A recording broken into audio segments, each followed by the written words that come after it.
Hi friends, welcome to Hariom consultants. तो ये बहुत ही इंपॉर्टेंट वीडियो है। This is regarding new migration policy. अब काफ़ी वीडियोस भी बन रहे हैं, ओवरऑल काफ़ी बात हो रही है। न्यू माइग्रेशन पॉलिसी आपके ऑस्ट्रेलिया की तरफ से प्लान हो चुकी है और डिस्कशंस हो चुके हैं। बस अब एग्जैक्ट पॉलिसीज़ आनी है और उनका मेन जो समरी है कि किस पॉइंट्स के ऊपर चेंजेस आ रहे हैं। और इससे इंडियंस मींस मेन मैसेज हमारा इंडियंस को लेकर है कि उनको क्या इफ़ेक्ट होना भी है या नहीं होना है। तो पूरा video is very important with regard to Australian aspirants जो जाना चाहते हैं, students, skilled workers, highly skilled workers, सब। तो पूरा वीडियो एंड तक ज़रूर देखें। इसमें ओवरऑल आपको पूरा मैसेज मिल जाएगा कि नई पॉलिसी से क्या ऑब्जेक्टिव है उनका। ठीक है, तो स्टार्ट करते हैं आज का वीडियो। बेसिकली ऑस्ट्रेलिया अब चाहता है कि माइग्रेंट्स की जो नंबर है ना, काफ़ी ज़्यादा बढ़ गया है। वो तो पॉइंट है ही है। तो इसका मतलब ये नहीं है कि वो डिस्करेज कर रहे हैं।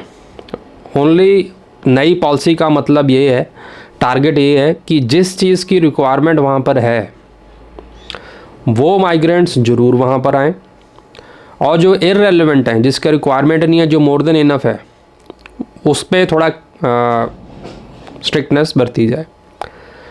अब स्टेप बाय स्टेप चलेंगे।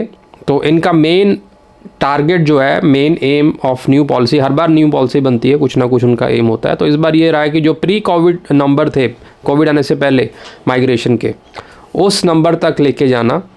और इसमें बेटरमेंट ऑस्ट्रेलिया की भी है और आप सबकी भी है, क्योंकि अगर इधर भी कनाडा वाला हाल हो गया तो कोई फ़ायदा नहीं है ना।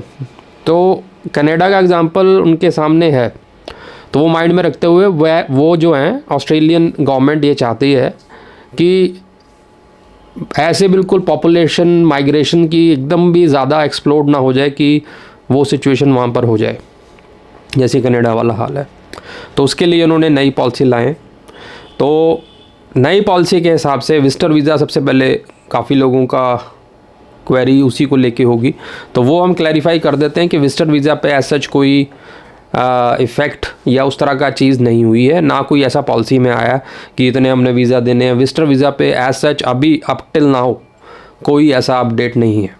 तो विजिटर वीज़ा वाले परेशान ना हो और ना ही इसके बारे में सोचें।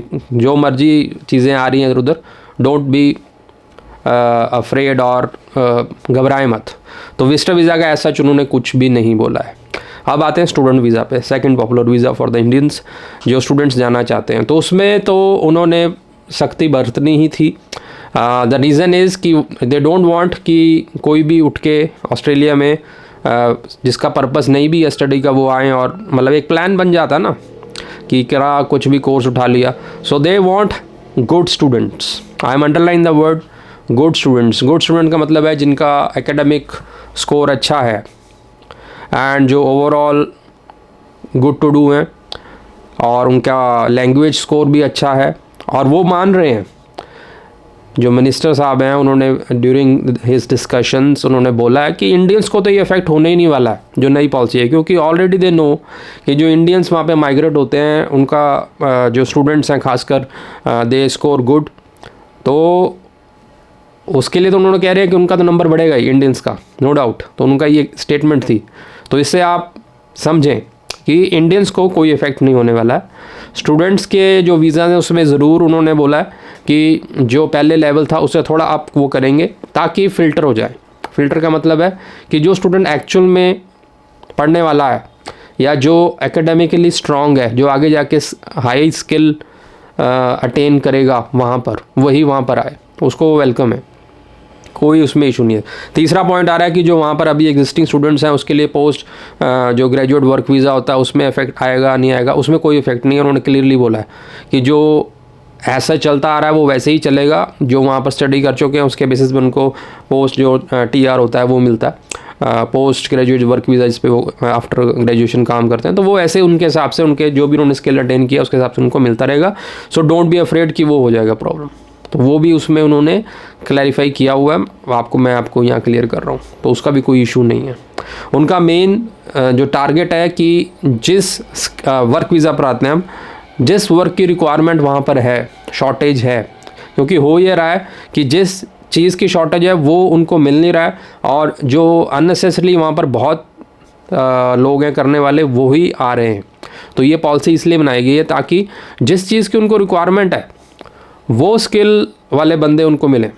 तो उनके लिए वो एक स्पेशलाइज्ड सेमी स्किल वाला वीज़ा भी लेकर आने वाले हैं। और एक चीज़ सबसे इम्पॉर्टेंट जो हमने पहले भी आपसे कई बार किया है कि जो इंडिया और ऑस्ट्रेलिया के रिलेशन बहुत अच्छे हैं, इसलिए ECTA जो साइन हुआ था एग्रीमेंट, जिसमें इन्होंने काफ़ी चीज़ें एग्री की थी कि हम एक नया वीज़ा, जैसे वर्किंग हॉलिडे वीज़ा की बात हुई थी, वो हम स्टार्ट करेंगे।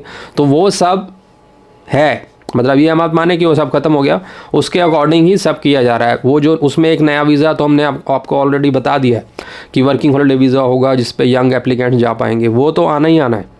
तो उससे तो आप इंडियंस की माइग्रेशन बढ़ेगी उल्टा। लेकिन किन की बढ़ेगी? वो जो वीज़ा होगा, मैंने आपको पहले भी बताया कि जिस स्किल की हमारी रिक्वायरमेंट है उसके लिए वो हर साल अनाउंस होगा कि ये स्किल वाले बंदे हमें चाहिए, तो उसके बेसिस पे आपको वो मिलेगा। तो वो तो आना ही है। इसके अलावा एक और अनाउंसमेंट हुई है कि सेमी स्किल्ड और सम हाईली स्किल्ड पर्सनस के लिए माइग्रेशन को ईजी किया जाए। मींस जो स्किल की हमारी रिक्वायरमेंट है, जिस स्किल्ड पर्सनल की वहाँ रिक्वायरमेंट है, उसको आने में कोई डिले ना हो, फटाफट उसका काम हो। इवन उन्होंने तो ये भी बोला 1-2 हफ्ते में रिज़ल्ट आएगा। जिस बंदे की रिक्वायरमेंट हमें है, जिस स्किल की हमें रिक्वायरमेंट है और वो स्किल आपके पास है, तो उस बंदे को माइग्रेट करने के लिए वहाँ पर एक नया वीज़ा अनाउंस किया जाएगा या स्टार्ट होगा, जिस पे रिज़ल्ट बहुत फास्ट आएंगे, because they want that skill persons to be there. तो वो अभी रिवील नहीं हुआ कौन सा वीज़ा होगा, हम आपको ज़रूर अपडेट करेंगे।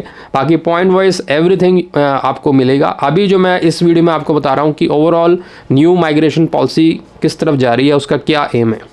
तो आई थिंक आपको हमने क्लियर कर दिया। उनका मेन एम ये है कि जिस टैलेंट को वो चाहते हैं वहाँ पर हो, जिस टैलेंट की उनको रिक्वायरमेंट है वो वहाँ पर हो, उसके लिए कोई प्रॉब्लम नहीं है। उसके लिए तो उल्टा वो काम आसान करने की सोच रहे हैं। तो अब मैं आपको पॉइंट वाइज बताता हूँ जो जो उनके एम्स हैं इस माइग्रेशन पॉलिसी को लेके, और वो आप अंडरलाइन करें, हमारे लिए उसमें कोई प्रॉब्लम नहीं है। नंबर 1 एम है, they want targeted skilled migration and new streamline pathways for the top global talent. ये पहला एम है उनका कि स्किल्ड वर्कर्स उनके पास आएँ और उनके लिए न्यू पाथवेज बनाए जाएंगे, जिससे वो जल्दी रिजल्ट पाएँ और फटाफट ऑस्ट्रेलिया माइग्रेट करें जिसकी उनको रिक्वायरमेंट है। अब हाईली स्किल्ड और स्किल्ड में इसमें क्या कौन से प्रोफेशन आते हैं वो थोड़ा आपको एग्जांपल, जैसे डॉक्टर्स हो गए, लाइक नर्सेज हो गई, हेल्थ वाले सेक्टर में हो गया, इंजीनियरिंग वाले, जहाँ पर उनकी कमी है और वो स्किल इंडिया में बहुत है, राइट, और वो आना चाहते हैं। तो उनको अब इधर उधर नहीं जाना पड़ेगा। उनके लिए एक नए पाथवेज बनाए जा रहे हैं, न्यू स्ट्रीमलाइन पाथवेज, नए वीज़ाज अनाउंस होंगे जिसके जो अकॉर्डिंग टू स्किल लेवल होंगे वो उसमें आप अप्लाई करेंगे। आपको स्ट्रेट अवे जो चीज़ करनी है, मतलब डायरेक्ट होने वाला है काम, इधर उधर जाने में जो उनको चाहिए वो ले रहे हैं, right. So this is number 1 their की targeted skilled migration they want. This is the number 1 aim for the new migration policy. Number 2, higher standards for the education. जो स्टूडेंट्स हैं, इंटरनेशनल स्टूडेंट्स हैं, उनका वो मैंने आपको पहले बताया कि थोड़ा सा वो अब अप कर रहे हैं ताकि अच्छे स्टूडेंट्स वहाँ पर आएँ। तो अगर आपका स्कोर अच्छा है, लैंग्वेज स्कोर अच्छा है, सो आपको डरने की बात नहीं है। ऐसा में नहीं है अगर रिफ्यूज़ल आएंगे वो कुछ नहीं होगा। If you are good you'll get the chance to be there, right? Higher standards for international students and education providers to drive quality in international education, right? तो इसका मतलब ये सेकंड एम है। Third aim, visa settings to tackle worker exploitation and protect wages and conditions. ये थोड़ा internal मामला है कि मतलब जो बाहर से आ रहे हैं उनकी वेजेस वगैरह जो हैं उस पर कोई एक्सप्लॉयटेशन पहले भी इतनी नहीं होती है, थोड़ा बहुत जो होता होगा उसको वो चेक करेंगे ताकि इस तरह का कोई गड़बड़ ना हो, जो वेजेस का स्टैंडर्ड वहाँ पर ऑस्ट्रेलिया में है वैसा मेंटेन रहे। Third aim is this. Fourth, support for regional Australia. ये हम पहले भी आपको बोलते हैं, रीजनल ऑस्ट्रेलिया में दे वांट लॉट ऑफ, उसमें तो हाईली स्किल्ड की भी क्या, low skilled, labour class, drivers, ये सब की रिक्वायरमेंट है। रीजनल एरिया में माइग्रेशन कम होती है, mostly people want to go to Melbourne, Sydney, यहाँ इसकी वजह से ये चीज़ हो रही है कि दे वांट कि support for regional areas to get fast access to skilled workers. They want skilled workers in regional areas. ये हम पहले भी आपको बताते आ रहे हैं कि try to settle down in regional areas ताकि आपका PR वाला जो सपना है वो जल्दी पूरा हो, क्योंकि वहाँ पर कमी है। तो जहाँ पर कमी है और वहाँ पर आप चीज़ प्रोवाइड करोगे तो ऑटोमेटिकली पॉजिटिव सक्सेस मिलेगी, राइट। तो फोर्थ उनका जो एम है रीजनल एरियाज पे स्किल्ड माइग्रेंट्स को वहाँ पहुँचाने का है। तो कीप इन माइंड कि आपने सिडनी मेलबर्न को छोड़ के दूसरे स्टेट्स में जाना है, रीजनल एरियाज में जाना है, उसके हिसाब से प्लानिंग करनी है। This is the fourth aim. Fifth, a new approach to migration planning to help return migration back to the pre pandemic levels. ये हम पहले बता चुके हैं, ये उनका मेन एम है। जो पेंडेमिक कोविड आया था उससे पहले जो नंबर्स थे उसी नंबर्स पे लाना चाहते हैं। तो ऐसा कुछ नहीं है कि वो रिफ्यूज़ल पे रिफ्यूज़ल जड़ेंगे, ऐसा कुछ नहीं है। बस उन्होंने एक फ़िल्टर सिस्टम रखना है जिसकी वजह से जो चीज़ उनको चाहिए और जो चीज़ यहाँ पर अच्छी है बस वो वहाँ पर जाएं। और ये सारा कुछ जो ECTA साइन हुआ है इंडिया के साथ,